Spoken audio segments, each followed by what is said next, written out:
வணக்கம், நான் உங்கள் எக்ஸாம் குரு Kali. TNPSC group 1 exam September 27, group 2 2A prelims exam November 1, group 4 exam December மாதம் நடக்கும் சொல்லியிருக்காங்க. அது கண்டிப்பாக ஜனவரி மாதம் 2027 போகிறதுக்கு வாய்ப்பு இருக்குது. இந்த எல்லா எக்ஸாமுக்கும் இந்திய தேசிய இயக்கம், இந்தியன் நேஷனல் மூவ்மெண்ட், இந்த சப்ஜெக்ட்ல ஃபுல் மார்க். இப்போ குரூப் 1 அப்படின்னா மினிமமா இருந்து ஒரு 10 கொஸ்டின் கேட்பாங்க மினிமமா. அதுவே குரூப் 2 குரூப் 4 அப்படின்னா கண்டிப்பா 5 கொஸ்டின் கேட்பாங்க இந்த சப்ஜெக்ட்ல இருந்து. இதுல 5க்கு 5 அல்லது 10க்கு 10 முழு மதிப்பெண் வாங்க முடியுமானா கண்டிப்பா வாங்க முடியும். ஈஸியான சப்ஜெக்ட், கிட்டத்தட்ட மேக்ஸ் மாதிரி, இந்தியன் கான்ஸ்டிடியூஷன் மாதிரி, ஐஎன்எம்மோ. ஸோ இதுல வந்து இப்படிதான் படிக்கணும், இதை தான் படிக்கணும். இந்த டெமோ கிளாஸாவும் நீங்க எடுத்துக்கலாம். நம்ம பெய்டு கோர்ஸ்ல எடுக்கக்கூடிய மொத்த கண்டென்ட்டையும் நம்ம இதுல ஷோ பண்றோம். அதே போல சிலதெல்லாம் நம்ம புரிஞ்சு படிக்கிறோம், சிலதெல்லாம் நம்ம மனப்பாடம் பண்ணி தான் ஆகணும், சிலதெல்லாம் ஷார்ட்கட் வச்சு படிக்கிறோம். அந்த ஷார்ட்கட்ஸையும் இதில் நான் எக்ஸ்பிளைன் பண்றேன். டைரக்டா நம்ம இந்த வீடியோ வந்து குரூப் 2 2A பிலிம்ஸ் தானே அப்படின்னு யோசிச்சிடாதீங்க. Group 1 group 2 prelims mains, group 4 exam எல்லாத்துக்குமே இதுதான் கான்செப்ட், இதுதான் படிக்கணும். நம்ம கிளாஸ் போறதுக்கு முன்னாடி நம்ம ஜிஎஸ் ரெக்கார்டட் வீடியோ கோர்ஸ் பத்தி சொல்லிட்டு போகலாம். இதுல நம்ம இந்தந்த போட்டித் தேர்வுகளுக்கு யூஸ் ஆகிற மாதிரி பொது அறிவு மட்டும் ரெக்கார்டட் வீடியோ கோர்ஸா கொடுக்குறோம். லைவ் கோர்ஸோ டெஸ்ட் சீரிஸோ கிடையாது. தமிழ் அண்ட் இங்கிலீஷ்ல பைலிங்க்லாம் இந்த கிளாஸஸ் இருக்கும். நம்ம ஏன் லைவ் கோர்ஸ் கொடுக்கலன்னா எல்லாராலையும் ஒரே இடத்துல லைவ் பார்க்க முடியாது, நேரம் காலம் அதிகமாக அதில் விரயமாகும். அதெல்லாம் சேமிக்கிறதுக்காக தான் நம்ம ரெக்கார்டட் வீடியோ கோர்ஸாக கொடுத்துருக்குறோம். இந்த வீடியோ அண்ட் பிடிஎஃபை உங்களுடைய மொபைல் ஆப்பில் மட்டும் நீங்கள் டவுன்லோட் பண்ணி வச்சுக்கலாம். அதே நேரத்தில் மொபைல் ஆப், ஐஓஎஸ், வெப்சைட்டுன்னு சொல்லி எல்லா இடங்கள்லையும் உங்களால் இந்த வீடியோ கோர்ஸை ஆக்சஸ் பண்ண முடியும். ஃபர்ஸ்ட் டைம் மட்டும் இன்டர்நெட் யூஸ் பண்ணி நீங்கள் வீடியோ பிடிஎஃப் டவுன்லோட் பண்ணி வச்சுக்கிட்டு நெக்ஸ்ட் டைம்னா நீங்கள் ஆஃப்லைன்லேயே இன்டர்நெட் கனெக்ஷன் இல்லாமலே பார்க்க முடியும். ஆனால் இந்த வீடியோ பிடிஎஃப் நீங்கள் யாருக்கும் ஷேர் பண்ண முடியாது, ஸ்க்ரீன்ஷாட் எடுக்க முடியாது, பிரிண்ட் அவுட் எடுக்க முடியாது. இந்த நோட்ஸ் முழுக்க முழுக்க என்னால் எடுக்கப்பட்டது, எந்த ஒரு சோர்ஸ் வந்து காப்பி பண்ணது கிடையாது. இதுக்கு முழு காப்பி ரைட்ஸ் எனக்கு தான் இருக்கு. அதனாலதான் டேட்டா ப்ரொடெக்ஷன், நம்மளுடைய பிரைவசி பாலிசி அப்படி வச்சிருக்கிறோம். 1 இயர் வேலிடிட்டி. இதுக்கான ஃபீஸ் வந்து இதுதான். இந்த ஃபீஸ் ஸ்ட்ரக்சர் நம்ம ஆகஸ்ட் 15 ஆஃபரா கொடுத்துருந்தோம். நிறைய பேரால் அந்த கோர்ஸை அஃபோர்ட் பண்ண முடியல. அதாவது எனக்கு வந்து நெக்ஸ்ட் மந்த் வரைக்கும் டைம் கொடுங்க சார்னு கேட்டிருந்தாங்க. அதனால செப்டம்பர் 5 டீச்சர்ஸ் டே வரைக்கும் இந்த ஆஃபர் இருக்கும். அதன் பிறகு இது எல்லாமே ஃபீஸ் இன்க்ரீஸ் ஆகிடும். ஸோ அதுக்கு முன்னாடியே தேவைப்படுறவங்க இந்த கோர்ஸ்ல ஜாயின் பண்ணிக்கலாம். உங்க ஃப்ரெண்ட்ஸுக்கும் தெரியப்படுத்துங்க. இதுல சொல்லிருக்கக்கூடிய விஷயங்களை தெளிவா பார்த்து புரிஞ்சுக்கோங்க. எக்ஸாம் குரு காளி அப்படிங்கிற மொபைல் ஆப்ல தான் கிளாஸ் எடுக்கிறோம். பிளே ஸ்டோர்ல போய் டவுன்லோட் பண்ணிக்கலாம். அல்லது ஆண்ட்ராய்டு, ஐபோன் வெப்சைட்டுக்கான லிங்க் டிஸ்கிரிப்ஷன்ல இருக்குது, அதுல வந்து நீங்க டவுன்லோட் பண்ணிக்கலாம். அதுல நீங்க போய் ஜாயின் பண்ண முடியும். பெய்டு கோர்ஸ்ல ஜாயின் பண்றதுக்கான டெமோ கிளாஸஸ், கிளாஸ் டீடைல்ஸ் தேவைப்படுறவங்க 8870302702 அப்படிங்கிற வாட்ஸ்அப் நம்பருக்கு நீங்க மெசேஜ் பண்ணலாம். கோர்ஸ்ல ஜாயின் பண்ணதுக்கு அப்புறம் டவுட் கிளாரிஃபிகேஷனும் சேம் மொபைல் நம்பர்ல தான் நடக்கும். 1 to 1 நீங்க என்கிட்ட தான் கொஸ்டின் கேட்க போறீங்க, நான் தான் அதுக்கு ஆன்சர் எக்ஸ்பிளனேஷன் கொடுக்க போறேன். மேக்ஸிமம் 24 இருந்து 48 ஹவர்ஸ் வரை உங்களுக்கான எக்ஸ்பிளனேஷன் கிடைச்சிடும். இந்த தமிழுக்கான ரெக்கார்டட் வீடியோ கோர்ஸ் நம்ம கொடுக்குறோம் இல்லையா, அது முழுக்க முழுக்க அதுக்கான சிலபஸ் நம்ம கொடுத்துருக்கோம். ஒன்லி இலக்கணம், கிராமர் பார்ட்டை ஃபோக்கஸ் பண்ணி தான் நம்ம தமிழ் கிளாஸ் எடுக்கிறோம். குரூப் 2 குரூப் 4க்கு எஸ்ஐபிசிக்கு 100% யூஸ்ஃபுல்லா இருக்கும். இந்த டாபிக்ஸ் தான் எடுக்கிறோம். அதை நம்ம சிலபஸாவே கொடுத்துருக்கிறோம். பெய்டு கோர்ஸ் என்ன எடுக்க போறோம். இப்போ நம்ம இந்திய தேசிய இயக்கத்துக்குள்ள போகலாம். இதை நம்ம என்ன பண்றோம் அப்படின்னு பாத்தீங்கன்னா, மொத்தமா 3 பெரும் பிரிவா பிரிச்சிருக்கிறோம் நம்ம சிலபஸ். அதாவது அவன் டிஎன்பிசி குரூப் 1 குரூப் 2 குரூப் 4 எந்த எக்ஸாமுக்கு என்ன வேணா கொடுத்துட்டு போறான். நம்மளுடைய கோர்ட்ல நாம வந்து இப்படிதான் பிரிச்சு வச்சிருக்கிறோம். இதை தாண்டி போறதுக்கு சான்ஸே கிடையாது. ஃபர்ஸ்ட் என்னன்னா, நம்ம இந்தியாவில் இருந்த மிக முக்கியமான சமூக, சமய, பொருளாதார, இன்னும் மற்ற விஷயங்கள் சார்ந்த சீர்திருத்த இயக்கங்கள், அமைப்புகள், அதை தான் முதல்ல பார்க்க போறோம். தேசிய மறுமலர்ச்சி, இது ஒரு டாபிக்கா பார்ப்போம். இதுலயே உங்களுக்கு என்னென்னலாம் வந்துடும். ஃபர்ஸ்ட் இந்த ஃபர்ஸ்ட் பாயிண்ட்ல சொல்றேன் பாருங்க. நம்ம ராஜாராம் மோகன் ராய் பத்தி இருக்கும். எல்லாமே A to Z தான், டீடைலா நம்ம எக்ஸ்பிளைன் பண்ணிருப்போம். ஷார்ட்கட் தேவையான இடத்துல ஷார்ட்கட் சொல்லி கொடுத்துருப்போம். கான்செப்டா உங்களுக்கு புரிய வைக்க வேண்டிய இடத்துல தெள்ள தெளிவா கதையா சொல்லி புரிய வச்சிருப்போம். எனக்கு தெரியும், எனக்கு தான் எல்லாம் தெரியும் அப்படின்னு சொல்லி இருக்கிற நோட்ஸ் எல்லாத்தையும் மொத்தமா எடுத்து ஒரு இடத்துல குவிச்சு வைக்க மாட்டேன்.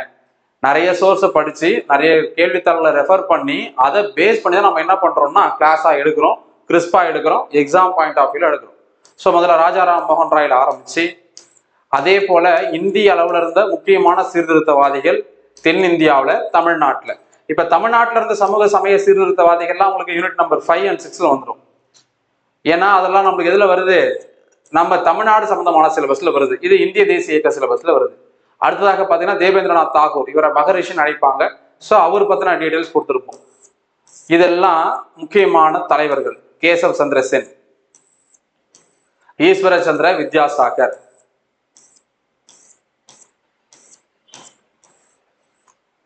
ஆத்மராம் பாண்ட்ரங், எம்ஜி ரானடே, மகாதேவ் கோவிந்தர் ஆனடே. ஆரிய சமாஜ்யம், முக்கியமான இயக்கங்கள் ராமகிருஷ்ண பரமஹம்சர் அவருடைய சிஷ்யர் உருவாக்கின இயக்கம் சுவாமி விவேகானந்தரால உருவாக்கப்பட்டது ராமகிருஷ்ணா மிஷன். சாவித்ரிபாய் பூலே, அவருடைய கணவர் ஜோதிபா பூலே. அதுக்கப்புறம் இன்னும் நிறைய நம்ம பிரபலமா அறியாத சில தலைவர்களை பத்திலாம் கொடுத்துருப்போம். அவங்களாம் எக்ஸாம்ல வராங்க, அதாவது எக்ஸாம்ல கேட்டிருக்கிறாங்க, அதனால அவங்களை பத்திலாம் கொடுத்துருப்போம். அப்படி நம்ம தென்னிந்தியா பக்கம் வந்தீங்கன்னா கேரளாவில் நாராயண குரு,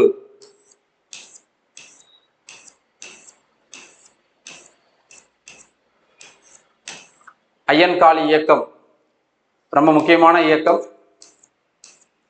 அதுக்கப்புறம் பார்த்தீங்கன்னா இந்து சமயம் பத்தி பார்த்துட்டு இஸ்லாமிய சமயம், புத்த சமயம், சமணம், அதுக்கப்புறம் சீக்கியம், இந்த மாதிரி பார்சி, இந்த மாதிரி முக்கியமான இயக்கங்கள், அது சார்ந்த இயக்கத்தையும் பார்த்துருவோம். தலைவர்கள் அவங்கள பத்தி டீட்டெயில் பார்ப்போம். ஸோ முஸ்லீமுக்கு பார்த்தீங்கன்னா அலிகார் இயக்கம், முகமதியன் மூமெண்ட், அகமதிய இயக்கம், தேவபந்து மூமெண்ட், பார்சி இயக்கம், பார்சி சீர்திருத்த இயக்கங்கள், நிரங்காரி இயக்கம், நாம்தாரி இயக்கம், குகா ரெவல்யூஷன், குகா மூமெண்ட், சிங் சபா, அகாலி தளம், அகாலி மூமெண்ட். இப்ப அகாலி தளம் கட்சி இருக்குல்ல, அதோட இயக்கம் அதுதான். அதுக்கப்புறம் முக்கியமான விடுதலை போராட்டத்துல பங்கு 1857 கிளர்ச்சிக்கு இருக்குது. ஸோ அந்த கிளர்ச்சியை பத்தி நம்ம எடுத்துடுறோம். கிளர்ச்சியை முடிச்சுட்டு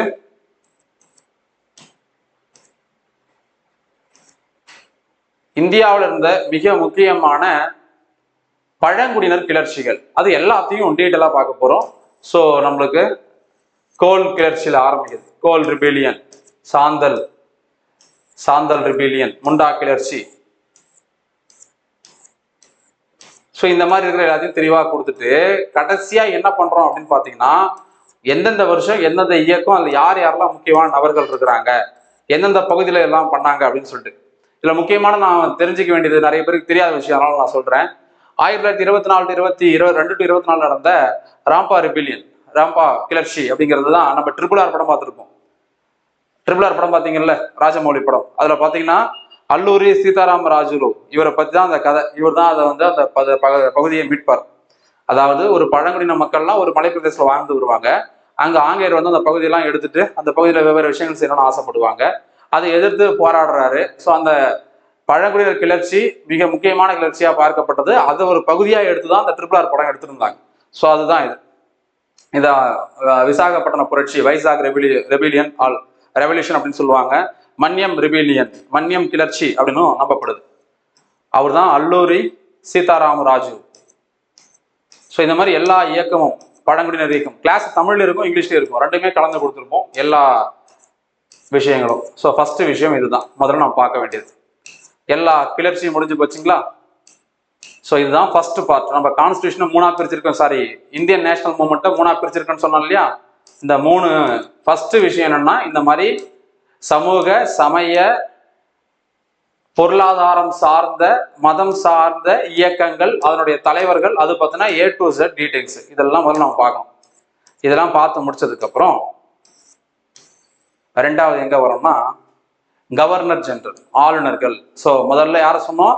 சமூக சமய சீர்திருத்த இயக்கங்கள், முக்கியமான புத்துணர்ச்சி இயக்கங்கள், அது பார்த்தாச்சு. ரெண்டாவது கவர்னர் ஜெனரல்.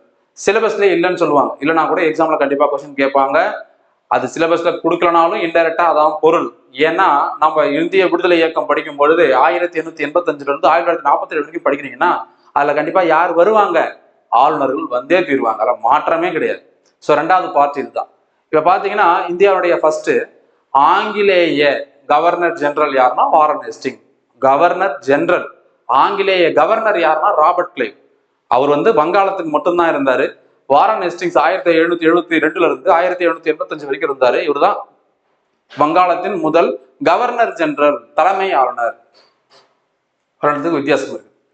சரி, கவர்னர் ஜெனரல் ஆஃப் பெங்கால், இவர் தான் வங்காளத்துல இருந்துகிட்டே, வங்காளம் மட்டும் இல்லாம பாம்பே, மெட்ராஸ், யூபினா உத்தரப்பிரதேஷ் கிடையாது, யுனைடெட் ப்ராவின்சஸ், ஒருங்கிணைந்த ஐக்கிய மாகாணம், இந்த மாதிரி இந்தியாவுடைய பெரும் பகுதியையும் ஆட்சி பண்ற அதிகாரம் இந்த ஆங்கிலேய கவர்னர் ஜெனரலுக்கு இருக்குது. இவர் காலத்துல கொண்டு வந்ததுதான் ஒழுங்குமுறை சட்டம். இவர் காலத்துல நடந்த போர் தான் ரோஹில்லா கிளர்ச்சி. பிட் இந்திய சட்டம் இவர் காலத்துல தான் வந்தது. இவர் தான் கல்கத்தாவில் சுப்ரீம் கோர்ட்டை உருவாக்குறாரு வில்லியம் ஃபோர்ட்ல 1774. முகலாயர் இரண்டாம் மன்னரான பகதூர் ஷாக்கு ஆலம் ஷாவுக்கு அந்த கொடுத்த பென்ஷனை வந்து ஸ்டாப் பண்றாங்க. ஸோ இந்த பிரச்சனை இதுலதான் என்ன ஆகுதுன்னா இன்னும் வீரியம் அடையுது. எல்லா பக்கத்துலயும் வெறுப்பை சம்பாதிக்கிறாங்க. பெரிய புரட்சி ஏற்பட்டு எல்லாத்தையும் ஒடுக்கி என்ன பண்றாங்க, இன்னும் பல பகுதியை ஆங்கிலேயர் தன்வசமாக்குறாங்க, இணைச்சிக்கிறாங்க. இவர் காலத்தில் நடந்த மிக முக்கியமான போர்களில் ஒன்று ஆங்கிலேய மராத்திய போர், முதலாம் போர். இதுக்கு போடப்பட்ட ஒப்பந்தம் தான் சால்வை உடன்படிக்கை. அப்புறம் இந்தியாவுடைய முதல் ஆங்கில செய்தித்தாள், ஃபர்ஸ்ட் இந்தியாவிலே ஒரு நியூஸ் பேப்பர் வருதுன்னா பெங்கால் கெசட் தான். 1780 ஹிக்கி இவர் தான் முதல்ல அதை இன்ட்ரடியூஸ் பண்றாரு, அறிமுகப்படுத்துறாரு. அடுத்தது ரெண்டாவது ஆங்கிலோ மைசூர் போர். இதுக்கான போடப்பட்ட உடன்படிக்கை மங்களூர் உடன்படிக்கை. ரிங் ஃபென்ச் பாலிசி, சுற்றுவேலி அறிக்கை கொள்கை. ரொம்ப முக்கியமானது என்னன்னா, ஆங்கிலேயத்தினுடைய ஆட்சி அதிகாரத்தில் இருந்த பகுதிகளில் எல்லை பகுதியில் என்ன பண்றாங்கன்னா அவங்க கட்டுப்பாட்டை எடுத்துக்கிட்டு அவங்களுடைய சப்போர்ட்டோட என்ன பண்றாங்க அப்படின்னா அந்த சுத்தி ஒரு வேலி போட்ட மாதிரி பாதுகாப்பு வளையத்தை ஏற்படுத்துறாங்க. எதுக்காக? வேற ஒருத்தவன் அந்நியர் வந்து, இவங்களே அந்நியர் தான், வேற ஒரு அந்நியர் வந்து இவருடைய ஆளுகைக்கு கீழே இருக்க பகுதியில அட்டாக் பண்ணக்கூடாது, அதை பிடிச்சிடக்கூடாது, அதுக்குன்னு உஷாரா இருக்கிறதுக்காக தான் போடப்பட்ட ஒரு கொள்கை தான் ரிங் ஃபென்ச் பாலிசி. அடுத்ததாக நம்மளுடைய கருவூலம், பணம் வச்சிருக்கிற இடத்த எல்லாத்தையும் என்ன பண்றாரு, முர்ஷிதாபாத்ல இருந்து கல்கத்தாவுக்கு மாத்துறாரு. ஏன்னா அதுதான் ஹெட் குவார்டர்ஸ். கல்கத்தாவை தலைமையிடமா அறிவிச்சதே இவர் தான். இந்தியாவுக்கு இப்ப தலைமையிடம் என்னது, புதுடெல்லி. ஆனா ஆங்கிலேயர் காலத்துல தலைமையிடம் கல்கத்தா. வங்காள ஏசியாட்டிக் சொசைட்டி ஆஃப் பெங்கால், வங்காள ஆசிய சங்கத்தை வில்லியம் ஜோன்ஸ் இவருடைய பகுதியில தான், இவர் ஆட்சியில இருந்த நேரத்துல தான் நடைமுறைப்படுத்துறாரு. மகாராஜா நந்தகுமார் வழக்குன்னு சொல்லுவாங்க, ரொம்ப ஃபேமஸான வழக்கு. செய்யாத குற்றத்திற்காக என்ன பண்ணிருப்பாங்க அப்படின்னா இவருக்கு தூக்கு தண்டனை வழங்கப்பட்டிருக்கும். இந்த வழக்கு தான் இந்தியாவில் first judicial murder of colonial India அப்படின்னு சொல்றாங்க. அதாவது ஆங்கிலேய காலனித்துவ இந்தியாவில் முதல் நீதித்துறை படுகொலை செய்யப்பட்ட தினம். ஏன்னா தவறே பண்ணாத ஒரு இந்திய மன்னருக்கு, இந்த நந்தகுமார் அவர்களுக்கு, மகாராஜா நந்தகுமார் என்ன பண்ணிட்டாங்க, தூக்கு தண்டனை கொடுத்துருப்பாங்க இவருடைய காலத்துலதான். அடுத்ததாக மெட்ராஸ் குரியர் அப்படின்னு சொல்லிட்டு ஒரு முக்கியமான பத்திரிகை. டஸ்க் சிஸ்டம் ரொம்ப முக்கியமானது. இதை இன்ட்ரடியூஸ் பண்ணது யார் அப்படின்னா நம்ம ராபர்ட் கிளைவ், ரிமூவ் பண்ணது நம்ம வாரன் ஹேஸ்டிங்ஸ். நிறைய சிறப்பு அனுமதி கொடுத்துருப்பாங்க, அதெல்லாம் கேன்சல் பண்ணியிருப்பாங்க. வங்காளத்தில் இரட்டை ஆட்சி முறையை கொண்டு வந்தது ராபர்ட் கிளைவ், நீக்கினது வாரன் ஹேஸ்டிங்ஸ். கல்கத்தாவில் ஒரு மிகப்பெரிய பல்கலைக்கழகம் கல்கத்தா மதராசா உருவாக்கியிருக்கிறாரு. First governor general to be prosecuted for impeachment. ரொம்ப முக்கியமான விஷயம், யாருக்குமே தெரியாது, சொல்லாத விஷயம் என்னன்னா பதவி நீக்கத்திற்காக வழக்கு தொடரப்பட்ட முதல் கவர்னர் ஜெனரல் இவர் தான். ஸோ ரொம்ப ரொம்ப முக்கியமான நபர். முதல் கவர்னர் ஜெனரல் இவர் தான். பதவி நீக்க தீர்மானம் இவர் பேர் தான் கொண்டு வந்தாங்க. நிறைய குற்றம் சுப்ரீம் கோர்ட் உருவாக்கினார்ல கல்கத்தாவில், எலிசா இம்பியா கூட சேர்ந்து நிறைய குற்ற வழக்குகள் ஈடுபட்டிருப்பார். அதே போல ராஜா நந்தகுமார் வழக்குல தவறான ஒரு முன்னுதாரணமா இருந்து ஒரு தூக்கு தண்டனை வாங்கி கொடுத்திருப்பார். இதெல்லாம் பண்ணதுனால இவர் என்ன பண்ணுவாங்க, நீ வேலை செஞ்சது போதும் தெரியும் கிளம்பி என்ன பண்ண இங்கிலாந்து கார்டுன்னு கூப்பிட்டு அவர் மேல அங்க ஒரு பெரிய விசாரணை நடக்கும். ஆனா என்ன பண்ணுவாங்க, இங்கிலீஷ்காரன் இல்லையா, விசாரணை நடத்தி அவர் மேல எந்த தவறுமே இல்லை அப்படின்னு சொல்லி அனுப்பிட்டுருவாங்க. அவருக்கு எந்த தண்டனையும் கிடைக்காது. ஸோ இது இல்ல குடியிருப்பு குறித்து பரிசோதனை. ஃபர்ஸ்ட் என்ன பண்றாரு, லேண்ட் செட்டில்மெண்ட் பத்தி பேசியிருக்காரு. அந்த காலத்திலேயே முகலாயர்கள், டெல்லி சுல்தான்கள், முகலாயருக்கு அடுத்தது ஆங்கிலேயர்கள் வேலை செஞ்சிருக்காங்க. அப்புறம் அமினி கமிஷன், இந்தியாவில் இருக்கக்கூடிய விவசாய முறை இருக்கு பார்த்தீங்களா, அதை ஆராய்வதற்காக அமினி கமிஷனை போட்டிருக்கிறாரு. இந்த காலகட்டத்தில் தான் பகவத்கீதை என்ன பண்ணியிருக்கிறாங்க, ஆங்கிலத்தில் டிரான்ஸ்லேட் பண்ணப்பட்டிருக்குது. பண்ணது சார்லஸ் வில்கின்ஸ். ஸோ இவ்வளோ விஷயம் நடந்திருக்குது ஒரு கவர்னர் ஜெனரல் ஆட்சி காலத்தில். இதைத்தான் நம்ம தெளிவாக படிக்க வேண்டும். இந்த மாதிரி யாருமே எடுத்திருக்க முடியாது, எடுக்க மாட்டாங்க. இனிமேல் நம்ம வீடியோ பார்த்து நம்ம நோட்ஸை பார்த்து எடுத்தாதான் உண்டு. ஸோ இப்படிதான் ஒரு கவர்னர் ஜெனரலை படிக்கணும். இதில் பாருங்க எல்லாமே கவர் ஆகிடுது, எல்லா விஷயமும் இதுல கவர் ஆகிடும். அதனால ரெண்டாவது பாயிண்டா நம்ம கவர்னர் ஜெனரல் சொன்னோம். ஒரு எக்ஸாம்பிள் தான் சொன்னேன், எல்லாத்தையும் படிச்சு காட்டுறது நேரம் இருக்காது, உங்களுக்கே தெரியும், படிச்சு காட்டவும் முடியாது. எல்லாரும் கேட்பாங்க, சார் இவ்வளவு பண்றீங்களா, இதெல்லாம் ஃப்ரீயா யூடியூப்ல எடுத்துட்டு போயிடலாம்ல சார். அப்படி யூடியூப்ல ஃப்ரீயா எடுத்துட்டு போனா எந்த யூஸும் கிடையாது. ஃபர்ஸ்ட் விஷயம் என்னன்னா, இலவசமா கொடுத்த எந்த பொருளுக்கும் மதிப்பு என்னைக்குமே கிடையாது. அதை எவனோ ஒரு துச்சமாக மதிச்சுட்டு போயிடுவாங்க. ரெண்டாவது நம்ம பாஸ் பண்ணிட்டு நம்மள்ட்ட பாஸ் பண்ணணும்னு சொல்லாம கூட போயிடுறாங்க. அதனாலதான் ரொம்ப மினிமமான ஒரு ஃபீஸ்ல இந்த கோர்ஸ் நம்ம கொடுத்துட்டு வரோம். இதே போல காரன் வாலிஸ்ல இருந்து ஒவ்வொரு கவர்னர் ஜெனரலும் அவர் காலத்துல, இப்ப நான் அந்த எல்லோ கலர்ல இருக்குல்ல, இதெல்லாம் ஒரு கவர்னர் ஜெனரல் டாபிக் ஆரம்பிக்குதுன்னு அர்த்தம். டீட்டெயிலா இருக்கும் தமிழ் அண்ட் இங்கிலீஷ்ல. இப்படிதான் எடுக்கணும் நோட். சில பேர் சொல்லுவான் அப்படி பண்ணலாம், இப்படி பண்ணலாம், இந்த வழியில போலாம், அந்த வழியில போலாம், பாதையை மாற்ற வேண்டும், நம்ம ஸ்ட்ராட்டஜியை மாற்றணும், எதுவும் கிடையாது. இப்படிதான் படிக்கணும், அவ்வளவுதான். ஸோ இந்த மாதிரி கவர்னர் ஜெனரல்ஸ் எல்லாத்தையும் படிக்கணும். எது வரைக்கும் படிக்கணும்? 1772 வில்லியம் பெண்டிங்ல ஆரம்பிச்சு 1950 ராஜாஜி வரைக்கும் படிக்கணும். அதன் பிறகு நாம என்ன பண்ண போறோம்? எல்லா பிரதமர் வந்துருவாங்க, பிரதமர் ஆட்சி காலத்துக்கு கொண்டு வந்த திட்டங்களா படிச்சிருவோம் நாம அதுக்கப்புறம். சரியா? இப்ப பாருங்க, இந்த கவர்னர் ஜெனரல்லாம் ஒரு விஷயமா படிச்சுட்டே வருவோம். அடுத்தது நாம படிக்க வேண்டியதுதான் என்னது? இந்திய தேசிய இயக்கம். அதுக்கு முன்னாடி இருந்த முக்கியமான அமைப்புகள். ஸோ முதல்ல சமூக சமய சீர்திருத்த இயக்கம் படித்தோம், ரெண்டாவது கவர்னர் ஜெனரல். இப்போ கவர்னர் ஜெனரலுக்கு அப்புறம் மூணாவது படிக்க போறது இந்திய தேசிய இயக்கம். அவ்வளோதான், முடிஞ்சு போச்சு.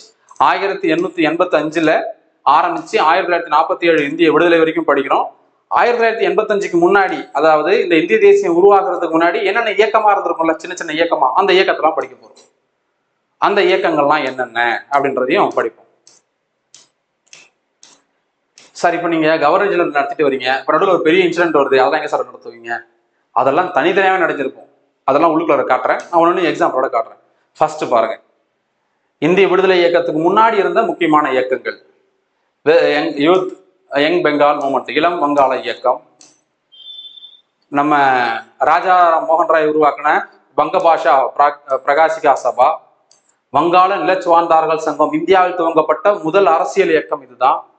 ஜமீன்தார் இயக்கங்களோட சேருது. தென்னிந்தியாவில் இது இந்தியாவில் உருவாக்குனது. தென்னிந்தியாவில் மாதிரி ஒரு இயக்கம் இருக்குது, பின்னாடி பார்க்கலாம். பிரிட்டிஷ் இந்திய சொசைட்டி, பெங்கால் பிரிட்டிஷ் இந்திய கழகம், பிரிட்டிஷ் இந்திய association, British Indian association, Bengal land holder society கூட ஒன்றாக இணைந்தது, அமல்கமேஷன். பம்பாய் அசோசியேஷன், பாம்பேல உருவாக்கப்பட்ட முதல் அரசியல் இயக்கம் இது. அதே போல பார்த்தீங்கன்னா மெட்ராஸ் நேட்டிவ் அசோசியேஷன் ரொம்ப முக்கியமான இயக்கமாக பார்க்கப்பட்டது. மெட்ராஸ் பிரசிடென்சில உருவாக்கப்பட்ட முதல் அரசியல் சார்ந்த இயக்கம் இதுதான், ரொம்ப ரொம்ப முக்கியமானது நம்ம மெட்ராஸ்ல. ஸோ அதில் வந்து நம்ம ஈஸ்ட் இந்தியன் சொசைட்டி அசோசியேஷன், பூனா அசோசியேஷன், அதுக்கப்புறம் தான் பூனா சர்வாஜனிக் சபான்னு மாறினது. எடுத்த உடனே பூனா சர்வாஜனிக் சபா கிடையாது, அசோசியேஷனா இருந்துதான் சபாவா மாறுச்சு. Indian association, Indian national association. First Indian national conference எங்க நடந்ததுன்னா, நம்ம ஐஎன்எம் ஆரம்பிக்கிறதுக்கு முன்னாடியே Indian national movement, Indian national Congress அது ஆரம்பிக்கிறதுக்கு முன்னாடியே ஃபர்ஸ்ட் இந்தியன் நேஷனல் கான்ஃபரன்ஸ் நடந்திருக்குது கல்கத்தாவில் 1853. இப்போ நம்ம இங்கிலீஷ்ல சொன்னோம், அது எல்லாமே தமிழ்ல இருக்கும், ஒன்னொன்னும் அப்படியே மாற்றி மாற்றி கொடுத்துருப்போம். MMS மெட்ராஸ்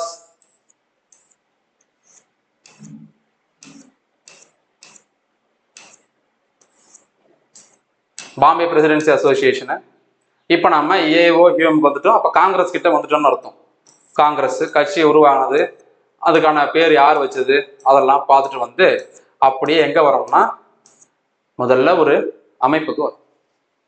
ஒவ்வொரு தேசிய காங்கிரஸ் கூட்டம் எந்த வருஷம் நடந்தது, எங்க நடந்தது, எத்தனாவது செஷன், எந்த இடத்துல நடந்தது, யார் தலைமை தாங்கினாங்க, அவர் பத்தின டீட்டெயில்ஸ், அதுல கொண்டு வந்த முக்கியமான தீர்மானம் என்ன, இது நம்ம ஒரு பானை சொற்றுக்கு ஒரு சோறு பதம் பண்ற மாதிரி ஒரு 3-4 ஃபர்ஸ்ட் செஷன் நம்ம எக்ஸ்பிளைன் பண்ணலாம் ஷார்ட்கட்டோட.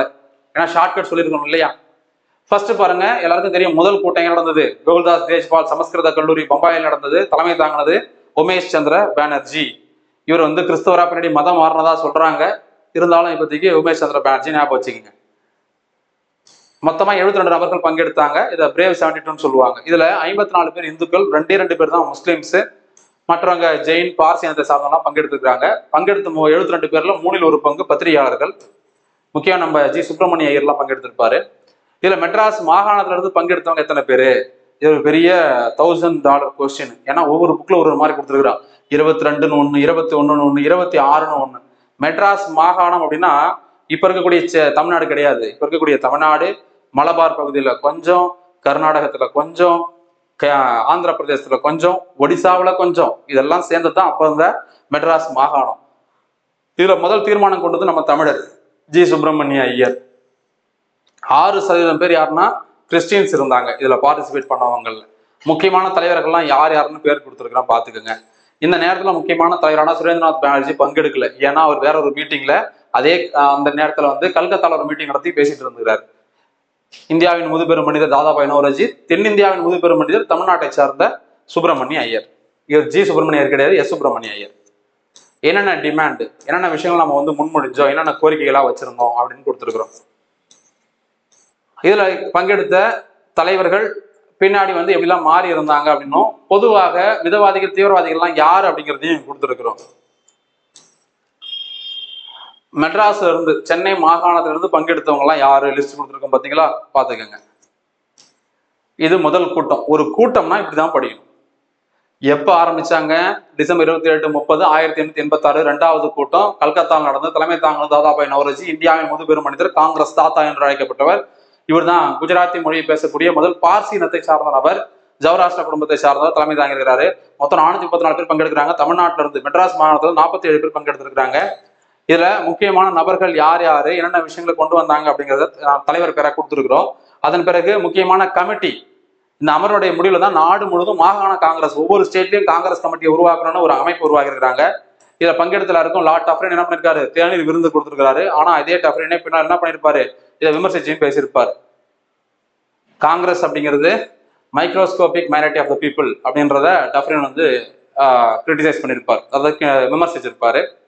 1986 டிசம்பர்ல கல்கத்தாவில் நடந்த தேசிய காங்கிரஸ் தனது 2வது மாநாட்டை அந்த ஏற்பாடு செய்து கொண்ட நேரத்திலேயே இந்திய சங்கம் என்ன பண்ணுது, ஒரு பிரிவாக உருவாக்கி அதையும் என்ன பண்றாங்க, பின்னாடி காங்கிரஸோட இணைக்கிறாங்க. இது 2வது கூட்டம். 3வது கூட்டம் 87 மெட்ராஸ் நடந்தது. பக்ருதீன் தியாப்ஜி ஒரு முஸ்லீம் தான் இதுக்கு தலைமை தாங்கியிருக்காரு. மெட்ராஸ்ல நடந்த கூட்டம் பொது வெளியில் நடந்த கூட்டம், ஒரு அரங்குக்குள்ளார நடக்கல, முதல் முறையா வெளியில் நடத்துறாங்க. ஸோ இதுல பாத்தீங்கன்னா பசுவதை குற்றம்னு அறிவிக்கிறதுக்கான தீர்மானம் கொண்டு வராங்க. ஆனா தீர்மானம் நிறைவேறல, முயற்சி தான் எடுத்திருக்காங்க, நிறைவேறல. 607 பேர் பங்கெடுக்கிறாங்க. 15 பேர் கிறிஸ்தவர்கள். மெட்ராஸ் மாகாணத்துக்கு 362 பேர் அதிகமா பங்கெடுக்கிறாங்க. காரணம், மெட்ராஸ்ல கூட்டம் நடக்குது, தேசியவாதிகள் அதிகமா இருந்திருக்காங்க. இதுல பங்கெடுத்த நபர்களுக்கு அப்போது மெட்ராஸுடைய ஆளுநர் இருந்த கன்னிமாரா பிரபு என்ன பண்றாரு, டீ விருந்து, தேநீர் விருந்து கொடுக்குறாரு. இதுதான் தென்னிந்தியாவில் நடந்த முதல் கூட்டம், மெட்ராஸ் நடந்த முதல் கூட்டம், திறந்தவெளியில் நடந்த முதல் கூட்டம், மக்கீஸ் கார்டன் என்று தற்போது அழைக்கக்கூடிய 1000 விளக்கு 1000 லைட்டில் நடந்த ஒரு கூட்டம். ஸோ இவ்வளோ விஷயங்கள் படிக்குது. இதுல முக்கியமான தலைவர்கள்லாம் யார் பங்கெடுத்தாங்க, யார் பேசினாங்க, வரவேற்புரை யார் கொடுத்தாங்க, இதெல்லாம் போன வாட்டி குரூப் 1 குரூப் 2 சிடிஎஸ் எக்ஸாம்ல பல வாட்டி கேட்டாங்க இந்த கேள்வி எல்லாம். அப்போது இப்ப நம்ம சொல்லக்கூடிய தமிழ்நாடு, அப்ப மெட்ராஸ் ஸ்டேட் எந்தெந்த பகுதியை சார்ந்ததுன்னு கொடுத்துருக்க பாருங்க. நிறைய பேருக்கு இன்னும் தெரியாது, தெரிஞ்சுக்குங்க, தெரியப்படுத்துங்க.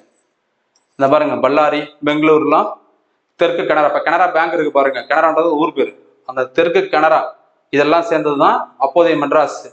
கேரளாவில் மலபார், ஒடிசாவில் கஞ்சம், ஆந்திராவில் ராயலசீமா கடற்கரை மாவட்டங்கள், இதெல்லாம் ஒன்றாக இணைந்ததுதான் அன்றைய சென்னை மாகாணம்.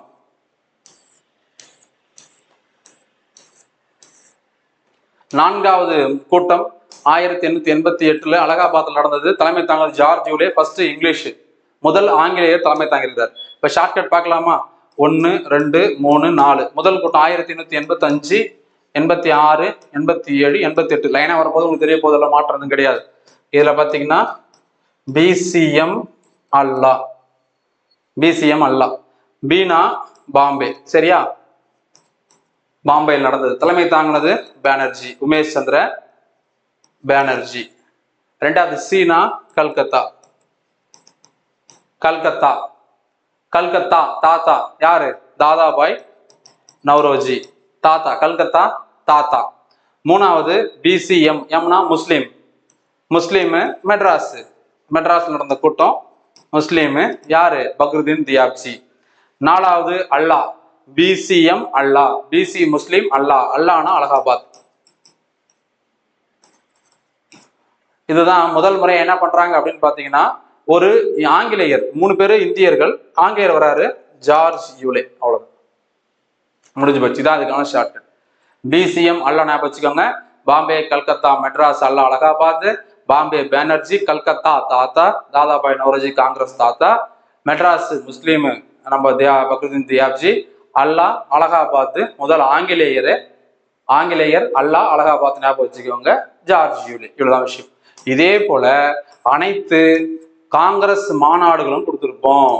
அனைத்து காங்கிரஸ் மாநாடும் அங்க இருக்கு இல்ல, முக்கிய நிகழ்வு நடக்குது நடக்கல, எல்லாத்தையும் கொடுத்துருப்போம். அதே போல சிறப்பு காங்கிரஸ் மாநாடுகளும் கொடுத்துருப்போம். எதுவுமே இல்லைன்னா எம்டிஆர் இருக்கும், அதை இந்த 3 மட்டும் இருக்கும்.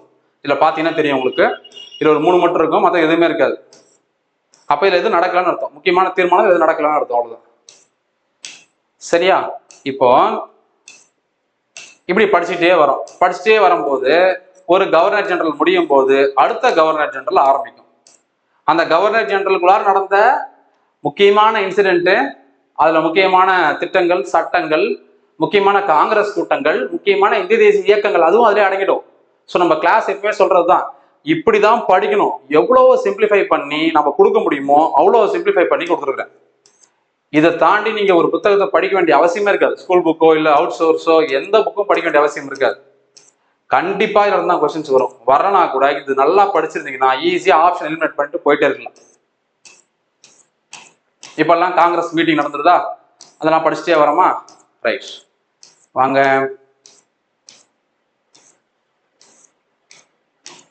பதினஞ்சு 19 வரணும், ஏன்னா நம்ம அங்கேயே பார்த்துட்டோம் 19 வரைக்கும். இதுல பாருங்க, நடுவில் பாருங்க எந்த இயக்கம் வருது பாருங்க. அப்படியே வந்தீங்கன்னா முதல் காந்தியினுடைய இயக்கமான சம்பரான் சத்தியாகிரகத்துல வரும். சம்பரான் சத்தியாகிரகம், ஆகஸ்ட் டிக்ளரேஷன், ஆகஸ்ட் பிரகடனம். ஆகஸ்ட் டிக்ளரேஷன் வேற, ஆகஸ்ட் ஆஃபர் வேற. அப்படியே வந்தீங்கன்னா ரொம்ப முக்கியமான இயக்கம் அகமதாபாத் சத்தியாகிரகம், ஆலை மில்லு. அடுத்தது கேதா சத்தியாகிரகம். பாருங்க, ஒரு இந்திய தேசிய காங்கிரஸ் கூட்டம் படிச்சுட்டு வரோம், அது நடுவில் நடந்த முக்கியமான இயக்கங்கள், அதையும் போராட்டங்களையும் பார்க்கிறோம். திரும்ப அடுத்த காங்கிரஸ் கூட்டம் நடைபெற ஆரம்பிக்குது, போயிட்டு இருக்குது. இப்படியே போயிட்டே இருக்குதா. நடுவில் ஜாலியன் வாலாபாக் படுகொலை, இந்த சம்பவத்தை பார்க்கிறோம். அடுத்தது கிலாபத் மூமெண்ட், கிலாபத் இயக்கம், இதை பார்த்துட்டு வரோம். அப்படியே வாங்க, இதெல்லாம் காங்கிரஸ் கூட்டம், அதுல கொண்டு வந்த தீர்மானங்கள்.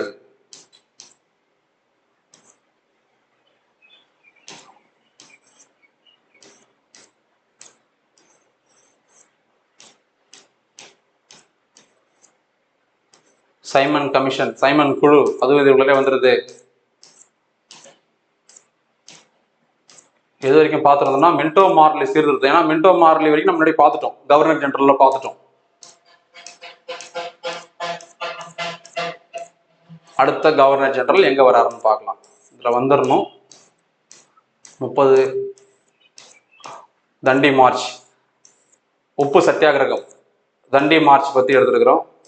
இதுதான் அந்த ரொமான்ஸ் ஆஃப் சால்ட் அப்படின்னு அனில் தங்கர் வந்து புக்கை எழுதியிருப்பாரு. இதை தான் kindergarten stage of revolution சொல்லி கிண்டல் பண்ணியிருப்பாங்க பிரிட்டிஷ் பேப்பர்ஸ் எல்லாம்.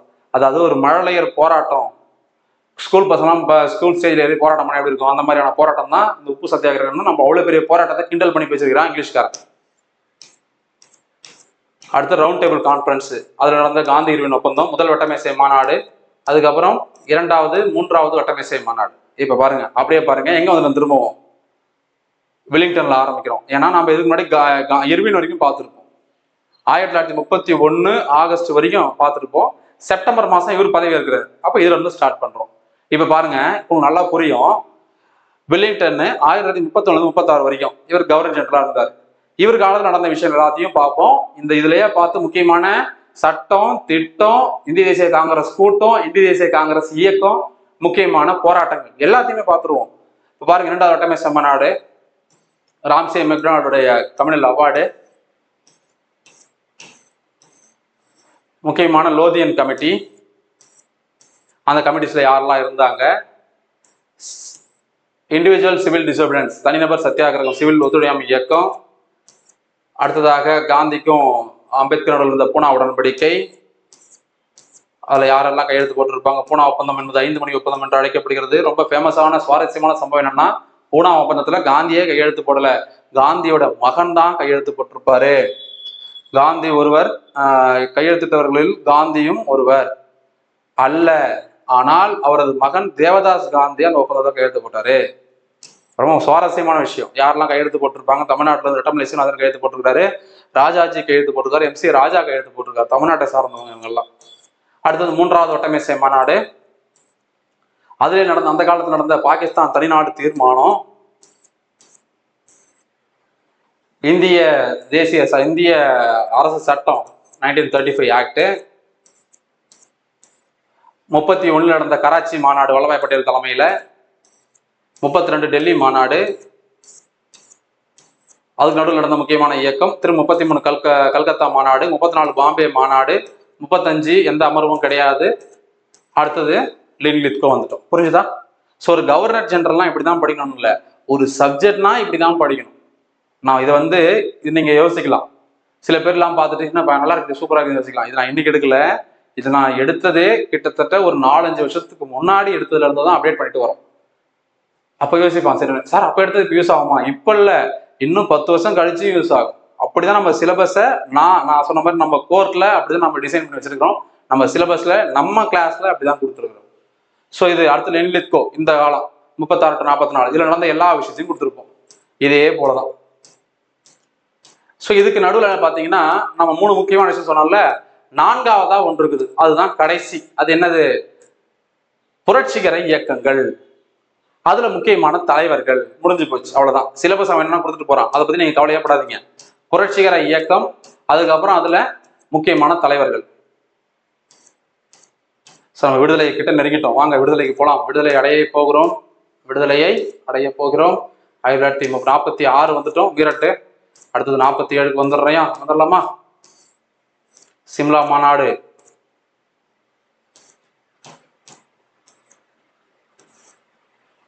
இருநாடு கொள்கை, முஸ்லீம் லீக் பத்தி கொடுத்துருக்கிறோம். எல்லாம் ஃபுல்லா முஸ்லீம் லீக் பத்தியும் இருக்கும். அப்புறம் இடைக்கால அரசாங்கம் நேரு தலைமையில் அமைஞ்சது, அதுக்கான ஹிஸ்டரி என்ன, அதுக்கான கதைகள்லாம் என்ன அப்படிங்கிறத கொடுத்துருப்போம். அப்புறம் இந்த அமைச்சர் என்னென்ன துறைக்கு யார் யாரு, இதுக்கு ஷார்ட்கட் கூட சொல்லி கொடுத்துருப்போம். இதுக்கு ஒண்ணுக்கு நம்ம என்ன பண்ணுவோம்னா ஷார்ட்கட் சொல்லுவோம்.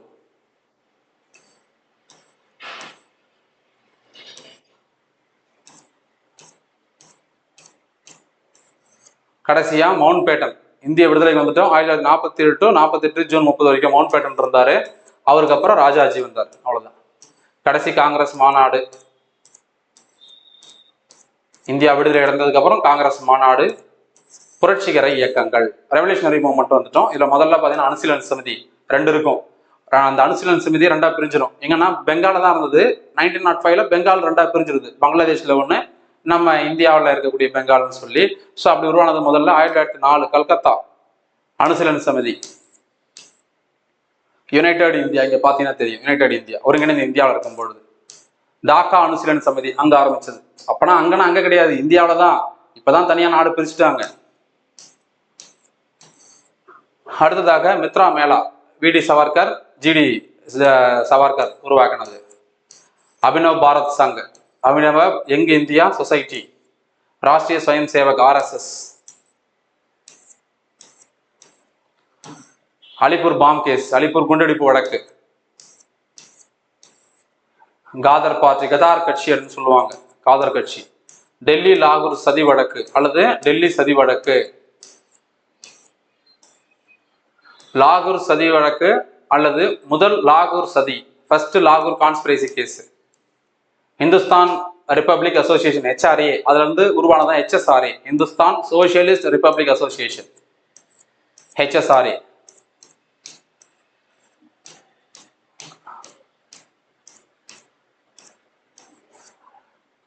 ககோரி ரயில் கொள்ளை, ககோரி கான்ஸ்பிரசி கேஸ், ககோரியில் நடந்த ரயில் கொள்ளை.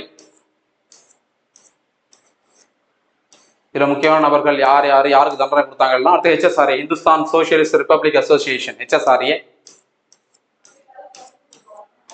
அடுத்ததாக பாத்தீங்கன்னா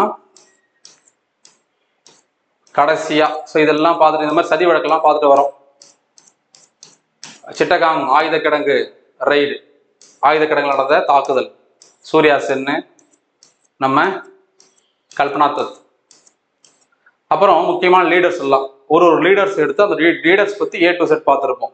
தாதாபாய் நௌரோஜி, அவரோட பிறப்பு இறப்புல ஆரம்பிச்சு அவர் எங்க பிறந்தாரு, என்ன குடும்பத்துல பிறந்தாரு, அவர் காலத்துல நடந்த முக்கியமான சுதந்திர போராட்ட விஷயங்கள்லாம் என்ன இருக்குது, அவர் கொண்டு வந்த இயக்கம்லாம் என்னென்ன, அசோசியேஷன்லாம் என்னென்ன, அவர் எழுதின பத்திரிகை என்ன, அவருடைய பங்களிப்பு என்ன விடுதலை போராட்டத்துல. ஸோ இந்த மாதிரி எல்லா விஷயமும் கொடுத்துருப்போம். இதே போல கோபாலகிருஷ்ண கோகலே, காந்தியினுடைய அரசியல் குரு. அடுத்ததாக சுரேந்திரநாத் பானர்ஜி, பிபின் சந்திரபால், பாலகங்காதர திலகர், லோக்மான்ய திலக், லாலா லஜபதி ராய், பஞ்சாபின் சிங்கம், ஃபிரோஷா மேத்தா, அதாவது காங்கிரஸ் இல்லாத ஃபிரோஷா மேத்தா வந்து பாத்தீங்கன்னா காங்கிரஸ்ல மிக முக்கியமான தலைவர். இவர் வந்து பம்பாயின் சிங்கம் என்று அழைக்கப்பட்டவர். பஞ்சாபின் சிங்கம் லாலா லஜபத் ராய், பம்பாயின் சிங்கம் யாரு? நம்ம மேத்தா. அரவிந்த கோஷ் மிதவாதியாக தீவிரவாதியாக இருந்து என்ன பண்ணிட்டாரு? ஆன்மீகவாதியா மாறிட்டார். தீவிரவாதியா இருந்தவரு ஆன்மீகவாதி. கல்கத்தால பிறந்து நம்ம பாண்டிச்சேரியில வந்து கடைசி செட்டில் ஆயிட்டார். மதன் மோகன் மாளவியா இந்தியாவின் முதல் கல்வித்துறை அமைச்சர். மௌலானா அபுல் கலாம் ஆசாத். அடுத்ததாக பகத்சிங்.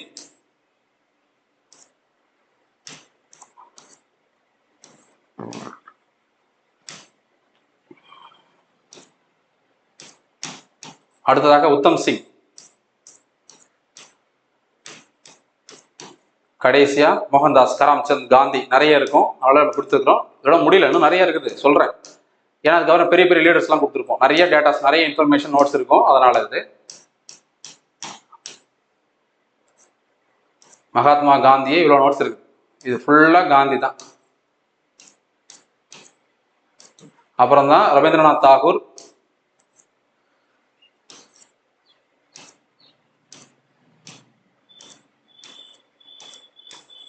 சுபாஷ் சந்திர போஸ், நேரு, அம்பேத்கர். இதுக்கப்புறம் வரக்கூடியது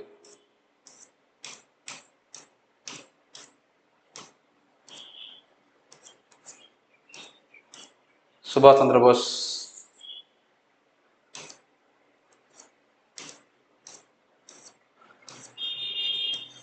அம்பேத்கர், பீம்ராவ் ராம்ஜி அம்பேத்கர்,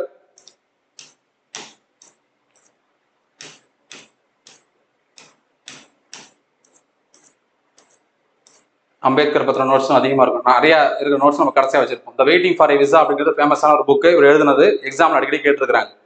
இதுவே மீண்டும் இந்த வாட்டி கேட்டாலும் ஆச்சரியப்படுறது கிடையாது. நோ பியூன் நோ வாட்டர், அதுவும் இவர் எழுதுனது தான். ஏன்னா அவர் ஸ்கூல் படிக்கும்போது அம்பேத்கர் என்ன பண்ணுவார்னா, அவர் ஒரு ஒடுக்கப்பட்ட இனத்தை சார்ந்தவர், நேராக போய் என்ன பண்ண முடியாது, தண்ணி எடுத்து குடிக்க முடியாதான்.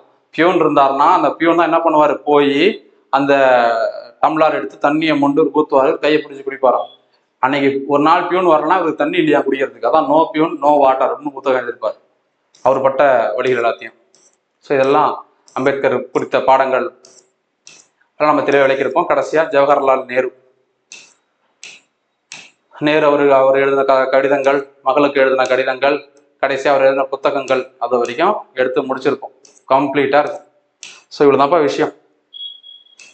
இதை தான் எக்ஸாம்பிள் அப்படியே கொஸ்டினா கேட்டிருந்தான். 5 புத்தகம் கொடுத்து அவர் எழுந்து கொடுத்து வரிசைப்படுத்துக்குன்னு சொல்லிவிட்டான். இவ்வளவுதான் விஷயம். ஸோ இவ்வளவு விஷயங்கள் நாம என்ன பண்ணி ஆகணும் அப்படின்னா, படிக்கணுமா சார்னா கண்டிப்பா கட்டாயமாக படித்துதான் ஆக வேண்டும். படித்தால்தான் பாஸ் பண்ண முடியும். நான் வெறும் சும்மா ஏனத்தனம் எடுக்கிற ஆள் கிடையாது. ஸ்கூல் புக்கை படிச்சுட்டு போங்கன்னு சொல்ற ஆள் கிடையாது. அதே நேரத்தில் ஸ்கூல் புக்கு வேணாம், வெளி புக்கு படிக்கணும்னு சொல்ற ஆளும் கிடையாது. சிலபஸ் வச்சுக்கோங்க, ஸ்கூல் புக்கு முதல்ல படிங்க, அவுட் சோர்ஸ் படிங்க, ப்ரீவியஸ் இயர் கொஸ்டின்ஸ் அனலைஸ் பண்ணுங்க, எல்லாத்தையும் பார்த்து நோட்ஸ் எடுத்து வச்சுக்கிட்டு அதை படிங்க. கண்டிப்பா எழுதி பாஸ் பண்ண முடியும். இது குரூப் 4 குரூப் 2 குரூப் 1 ப்ரிலிம்ஸோ அப்படின்னு கிடையாது. மெயின்ஸ் வரைக்கும் யூஸ் ஆகும். நோட்ஸை பார்த்தீங்கன்னா உங்களுக்கே புரியும். இது போலதான் இந்தியன் கான்ஸ்டியூஷனுக்கு நேற்று ஒரு வீடியோ போட்டிருந்தோம். இப்போ இந்தியன் நேஷனல் மூவ்மெண்ட், அடுத்தது ஜியாகிரபி, அதுக்கப்புறம் எக்கனாமிக்ஸ், அப்புறம் யூனிட் நம்பர் 5, யூனிட் நம்பர் 6ன்னு ஒவ்வொரு சப்ஜெக்டா நம்ம வந்து போடுறோம். நோட்ஸ் எப்படி எடுக்கணும்னு காட்டுறதுக்காகவே நம்ம நோட்ஸையே ஃபுல் நோட்ஸ் என்ன பண்றோம், யூடியூப்லேயே ஷோ பண்றோம். ஸோ இப்படிதான் நோட்ஸ் இருக்கும். தோராயமா ஒவ்வொரு சப்ஜெக்டும் நம்ம பெய்டு கோர்ஸ்ல ஒரு 30 மணி நேரம் இருக்கும். இந்த 30 மணி நேரத்தை நீங்க வீடியோஸ் பார்த்து புரிஞ்சுக்கிட்டு டைம் இருந்ததுன்னா நீங்க நோட்ஸ் எடுத்து படிக்கலாம். டைம் இல்லைன்னா தயவு செஞ்சு வேஸ்ட் பண்ண வேண்டாம். நீங்க டைரக்டா என்ன பண்ணுங்க, பிடிஎஃப் ரிவிஷனுக்கு வச்சுக்கோங்க, வீடியோஸ் பார்த்து புரிஞ்சுக்கிட்டு போங்க. அவ்வளவுதான். ஸோ இதுக்கான கோர்ஸ் தான் இது. தனியா ஒரு சப்ஜெக்ட்ல வேணாலும் நீங்க ஜாயின் பண்ணிக்கலாம், ஃபுல் கோர்ஸும் ஜாயின் பண்ணிக்கலாம். தேவைப்படுறவங்களுக்கு இதை தெரியப்படுத்துங்க. நீங்களும் தேவைப்பட்டுதான் இதுல ஜாயின் பண்ணி படிங்க. All the very best. டைமை வேஸ்ட் பண்ணாதீங்க, நல்லா படிங்க. தேங்க்யூ.